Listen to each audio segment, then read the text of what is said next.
Most people, when they learn about the subconscious mind or learn about growth or the nervous system or identity work, it's in two separate camps. There's the subconscious mind camp, there's the nervous system camp, and I actually see them as one solid experience. The subconscious is everything that's taking in the story, your identity is built in there, everything that you know about yourself, the way you perceive what you can actually achieve, what you think is possible, how safe it is for you to actually grow, what you believe is holding you back or keeping you where you are. And then the actual nervous system is the thing that's communicating directly with all of those stories.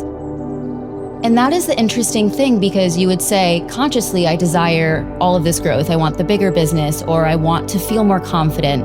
And the body is putting all of the brakes because it doesn't know how to actually familiarize itself there. And it shows up as the procrastination or hyper hustle or feeling a lot more fear or a lot more doubt. All of the sensations that you're feeling in the body is direct communication and information from the subconscious mind about your identity. Because when we think about making money, there's so many ways, right? You can learn how to scale a business. You can learn how to launch a product. You can learn all of the ways to run ads or, familiarize yourself with social media marketing. But the moment you actually have to sell or believe in yourself or communicate or be able to actually have conviction in what you have to offer, that is actually a receiving process more than it is a making money process. An easy way to even familiarize yourself with receiving and what your relationship is with receiving is, how do you receive a compliment?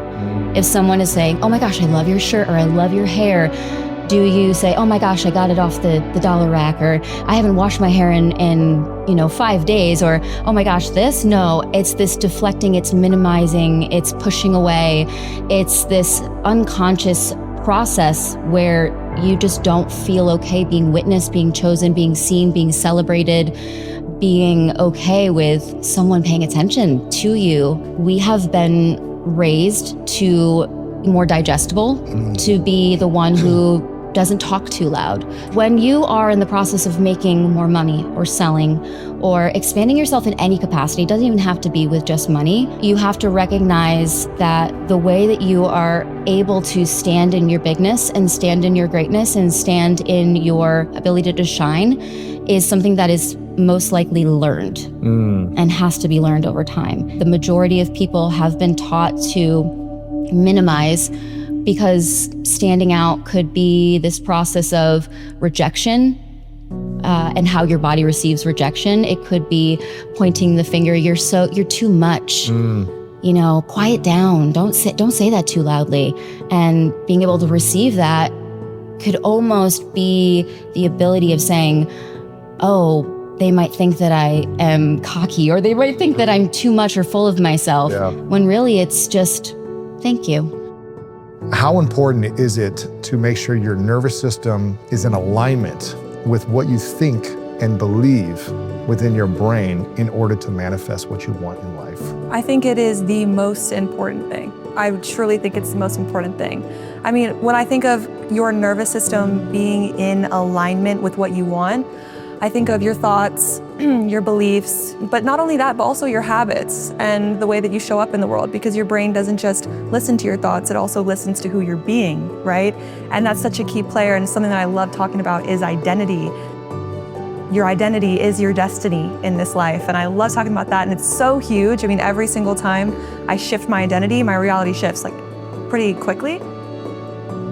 That's because your brain holds a model of who you are, right? And the default mode network is a key component in that, but your brain holds a model of who you are, and then it uses that model to predict your thoughts, feelings, behaviors, and choices without your conscious awareness. So a lot of the time we think we're choosing, but really it's our identity and our nervous system that's choosing for us, and they've shown that in studies, that a lot of time the neural representation of the choice that you've made shows up in a brain scan before you're even consciously aware of the choice that you're making. And so that really is the importance of making sure your nervous system is in alignment with where you're trying to go, because if it's not, then you're gonna have, those moments where you're like, why did I not do the thing I know I should be doing? Why did I make that choice? Or maybe you don't even know what to choose, or you're confused, or you're feeling stuck, you're lacking motivation, and getting your nervous system into alignment really is the first step.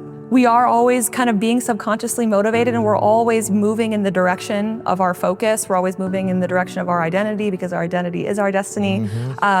When you kind of practice mindfulness and you kind of expand that gap where you feel the desire and the motivation, but you can actually kind of override it. And just from the kind of neuroplasticity perspective, right? Like you're always either strengthening the pathways you've always strengthened in your brain, or lighting up new ones and strengthening new pathways in your brain that can then help you build a new reality. Fundamentally, people get stuck when they know they don't want to be who they've been, but they're not ready to be who they're supposed to be yet, right? So if you almost think of it like every outcome that you desire in physical reality, there is a version of you that corresponds with that version of reality. And your ticket to getting to that version of reality, that level in this game of life, is becoming that version of you now. That's the only way in. That is the only way. There's no other way in. You have to become that version of you first. Then you can start living within that level in that game of life, right? And so a lot of people get stuck because they're learning, they're getting all the information, they're learning all the stuff, but they're not embodying it. They're not actually living it, okay? So they could know, okay, I need to set these boundaries. I need to have new standards. I need to cut all of this stuff out. I need to cut these people out. I need to show up more, courageously, or I need to show up more authentically, or whatever it is, but they just can't do it. Then a person will enter what I call the in-between phase, which is a really painful phase. If you've ever been in the in-between phase, it's not nice. That's where you're stuck, because you're not who you were and you're not that new version of you yet. So you're just kind of floating in the middle. And the only way that you can get unstuck is to figure out, why are you resisting becoming that version of you? Like, what is it within you that fears that, or thinks you're not worthy of that? Because nothing you do is random. Every behavior that you have is driven by a belief or a part of you or a past trauma or something like that.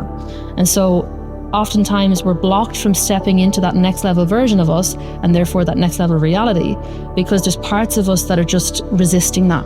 Your power is found in facing all the parts of you that believe you don't have power. That's where your power is. Because that's the stuff that's keeping your power locked up and hidden away from you, okay? So the ashamed parts, the parts that fear that you'll never be enough, facing those, meeting those, integrating those is the path back to your power. Because inherently you're powerful. You are inherently very, very powerful. Bob Proctor used to say, you have enough power in your body to fuel an entire modern city for a week, right? We're very powerful beings. We were born powerful, but we've forgotten it because of the experiences that we've gone through throughout our life that cause us to believe that we don't have power.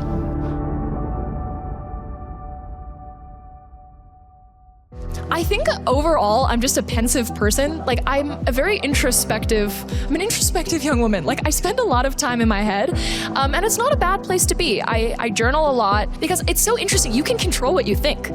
Like, you can control how you think, and therefore you can control who you are.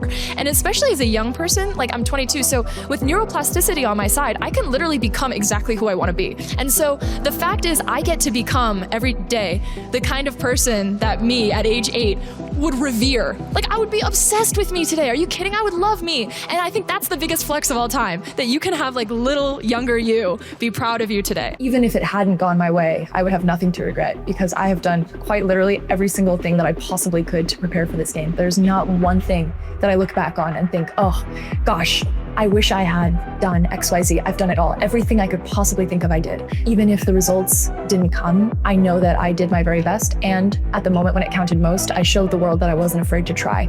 I'm not trying to keep anyone happy. I am doing my best. I'm enjoying the entire process, and I'm using my voice to create as much positive change as I can for the voices who will listen to me. And so if other people don't really believe that that's where I'm coming from, then that just reflects that they do not have the empathy to empathize with a good heart, perhaps because they don't share the same kind of morals that I do.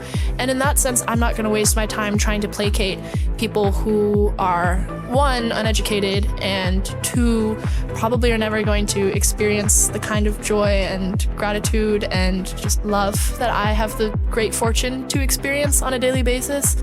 So yeah, if people don't believe me and if people don't like me, that's their loss. They're never going to win the Olympics, so. People always have their own opinions, but for me, what I try to stick to is I know that there's no wrong or right. There's only intention. And I'm trying to make the world a better place in my own way. And if people disagree with that, that's okay. And I just encourage them to make the world better in their way, right? We can approach this situation from different standpoints. I have a saying for myself that I train like I've never won and I compete like I've never lost. So when it's competition day, I definitely have a switch in my head. I would like to think of myself as a pretty amicable, nice person, but you have to be a killer when it's competition day. And so I think, yeah, making a switch, because I would love to be pleasant and fun with my friends. I'm not trying to be a murderer in my daily life. But yeah, there's time and place. Did you feel like you needed to have a thick skin for what came at you after that? Winning a medal at the Olympics is a life-changing experience for every athlete. Doing it 5 times is exponentially harder because every medal is equally hard for me, but everybody else's expectations rise, right? And so the 2 medals lost situation, to be quite frank with you, I think is kind of a ridiculous perspective to take. I'm showcasing my best skiing. I'm doing things that quite literally have never been done before. And so I think that is more than good enough, but thank you. Well, for one, I think it's natural for everybody, especially women and especially young women, to kind of lend credence to other people's words. And I was no exception, and I am no exception. My mom always says that I'm a mirror, and I think that's really true. When people don't know someone that they see on TV or in the media, it's really easy for them to just kind of project their own thoughts and opinions onto that screen. I've learned that not everyone is qualified to give opinions on everything. Of course, everyone is, valid to give that opinion, but they're not me, and they'll never be me, and they've never lived my life. They've never experienced the things that I experienced. I'm not very good at sitting still, and that I will always find a way to fulfill my purpose. Generally speaking, my goal is to make the world a better place. And so the avenues that I take to reach that will naturally evolve with my age and my, wisdom and place in the world. Coaches.